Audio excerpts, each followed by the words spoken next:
then the fear creeps in and you're like, wait a second, he's not going to learn anything. Hi guys, welcome to the Homeschooling Mindset. My name is Maritza, and today I want to share with you mind-blowing information that I found as I was doing research on children, compliance, laziness, how to deal with a child who is struggling, or where both you and your child are struggling in your homeschool. And I believe it will be a huge mindset shift for you and your homeschooling experience. Today, I want to share with you guys how it's been going, because as I mentioned on my previous video, my son and I have been struggling, and I have been meditating, praying, and asking, God, what else can I do? What else can I do? Because nothing that I do, no matter how creative I can be or I can get, these worksheets and curriculum, I can't get my child to do any of it, or at least just get through it, without having some kind of struggle or defiance, right? And if you have been going through this or have gone through this in the past, share with me in the comments. What have you done? How have you approached this? And what I have found is within myself, more so than with my son. Let me explain. I have a fear. As a parent, I have fears, right? When we parent, we have fears that our children may not, reach their full potential, that they may not learn everything that they need to learn. And one of the biggest fears for new homeschool parents is, how do I know what to teach my child? How do I know how to prepare my kid? How do I know if I can do a better job in the school system, right? These are some of the questions that I have asked myself, and I'm pretty sure many of you have asked yourselves. How can I do a better job than in school? And the reality is, and I'll answer that for you right off the bat, you can do a better job than the school system, because you are the parent. You are your child's safe haven. You are their source of peace. You are their source of love, of identity. So yes, you are the best person to homeschool your child. But what happens when they're defiant and they don't want to do the work? What if, we're not getting through this? We need to learn this because he needs to learn about everything about proper nouns and nouns and contractions and how to formulate paragraphs and sentences and punctuation and grammar and spelling. And the stress levels just go to the roof, because we are so afraid, and we're parenting and we're homeschooling from a place of fear. And I want to move away from that. And I will share with you the information that I found that has given me so much peace of mind. Okay, so friends, let's get started. Number one, there's no such thing as a lazy child. A child who possesses lack of interest is going to seem lazy. But it's not that he's lazy. It's just he's not interested in what you're teaching him. Let's be real.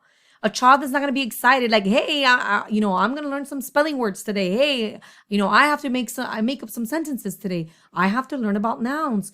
A child is not going to be excited about that. So we as parents, we are required now, because we know that now that we know, wait a second, my child is not lazy. He's just not interested. Now we need to go through a mindset shift where we have to shift our expectations, and because we have this newfound understanding. A child's defiance will be present when they're not interested in the activity that you are presenting to him or her. That makes sense, right? It's pretty simple. But now you're thinking, wait a second. So now that I know he's not interested in this work, but he needs to do this work, if you need to get this child to read, write, and do math, what do I do? There are so many ways you can engage your child into their work. And not only that, you do not have to finish an entire curriculum. You don't have to recreate school at home. That is the beauty of homeschool. So listen to this. If we want to engage our children in things in a learning process, okay? If we want to engage our child in a learning process, forget about nouns, spelling words, and workbooks. Just listen to this. If you want your child to learn, you need to understand memory. How does memory work? So guys, I did some research and I found a lot of interesting information when it comes to our brain and the way that our minds work when it comes to learning information. And this is very important. I need you to listen very closely, because it's going to help you in your homeschooling journey. So let's talk about memory. most of the things that we do on a daily basis, okay, when it comes to curriculum and helping our children learn, the goal is for them to memorize the information that is presented to them. Well, let me give you a little secret, which is not so much of a secret, but a lot of us don't know. We will not process about 95% of the information that is presented to us. This video, for example, you won't remember everything in this video. You're only going to remember the things that caught your attention, that you feel are valuable. If a child does not feel that the information that they are learning is valuable, it's just going to go in and out.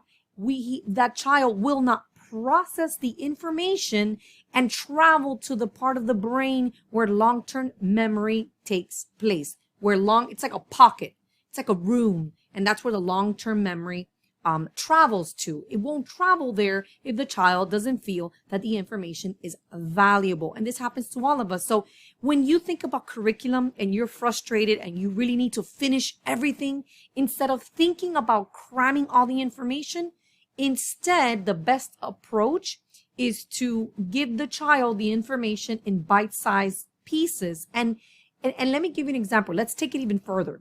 Let's say you usually teach your child, according to the curriculum, approximately about 200 words.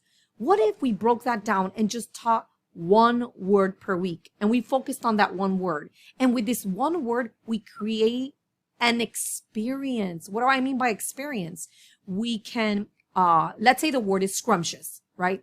We can create meals the entire week, desserts, pies, dinner, pasta, pizza, you name it. And we attach the word scrumptious to it.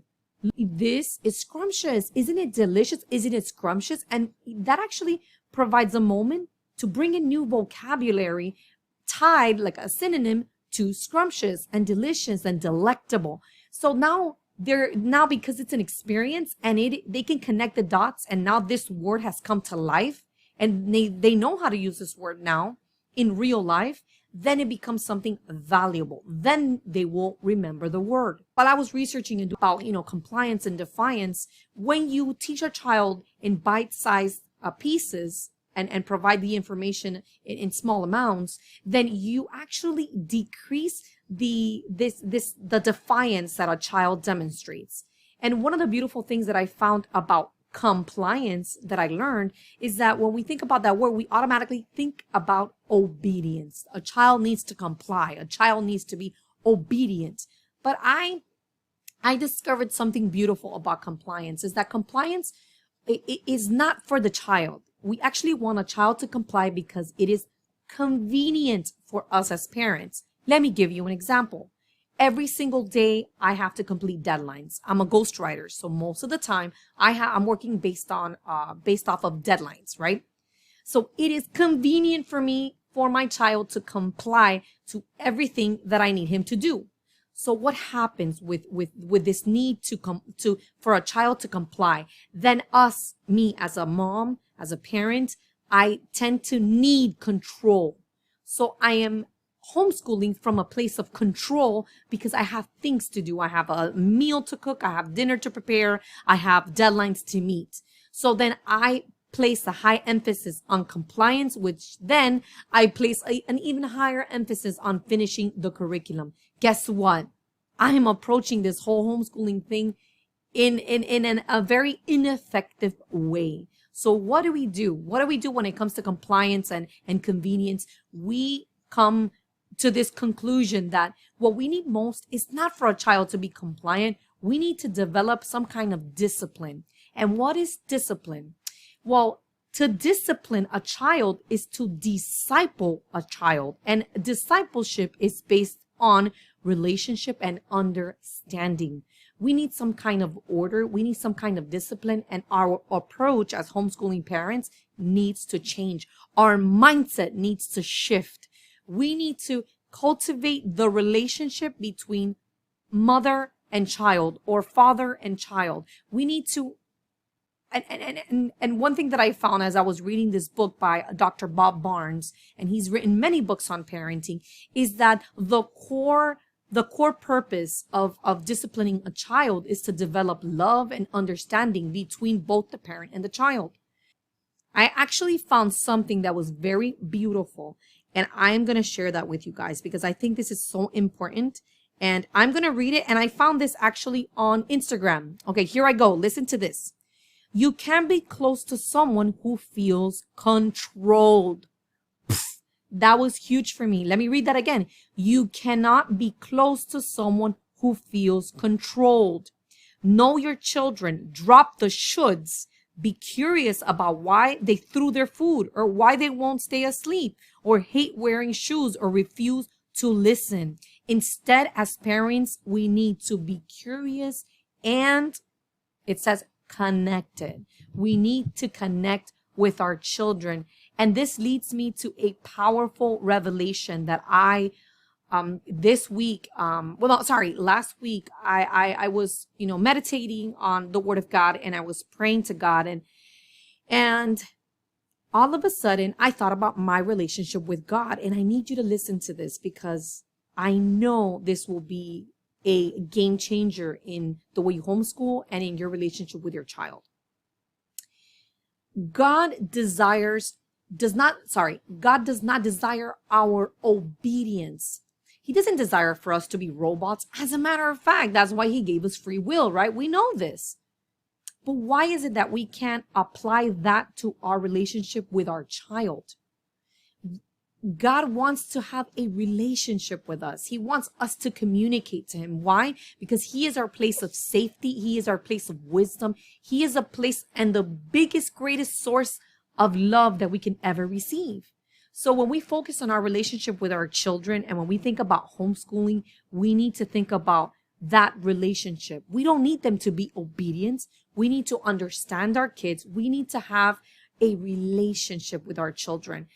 Obedience, as a matter of fact, I was talking to my son and I told him obedience is not about me and obedience will not benefit me. Obedience benefits you as a child. If I tell you not to, do something dangerous or walk around with a knife in your hand or walk around with scissors, I am not saying that because I want to control you. In fact, I want you to be safe. So when you think about a relationship with your child, have conversations. Don't just tell your child, I need you to do this. Instead, approach him and say, look, listen, we should do this, or maybe we can do this because this is how it's going to impact your mind or your life or our life as a family. And just have those conversations. Look for every opportunity to have conversations, with your child. And then I want you to think about this. When you think about your child not listening to you or not complying with the things that you're asking them to do or not getting through the curriculum, I need you to take a moment. I need you to pause. And just like I have here on the screen, I need you to think, what is the goal of a good parent and child relationship? What is the goal? What is your goal? What is your goal when you wake up and you're about to, start your curriculum? Instead of starting on the curriculum right away, which is something that I have done, I've made that mistake. I need to think about what is my goal as a parent in the relationship that I have with my child. Is it to help him grow closer to God? Is it to help him become a better person? Is it to help him develop empathy? Is it to raise a child that is whole?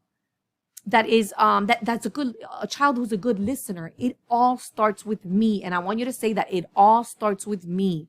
A good relationship with our children starts with us. Homeschooling is more than curriculum. Homeschooling is about the environment that we're cultivating for our children. And I want to say this, we need to establish a kingdom culture in our home, a loving environment.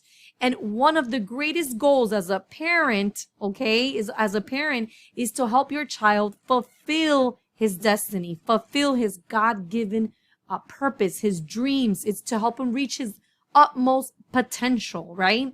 So when you wake up every single day, ask yourself, why are we homeschooling? What is the goal for our homeschooling journey? Ask yourself this, talk to your spouse, talk as a family. What is the goal? Revisit this every single day. And I thank you so much for listening today. I appreciate your time. I appreciate your comments, and I will see you on the next video. God bless.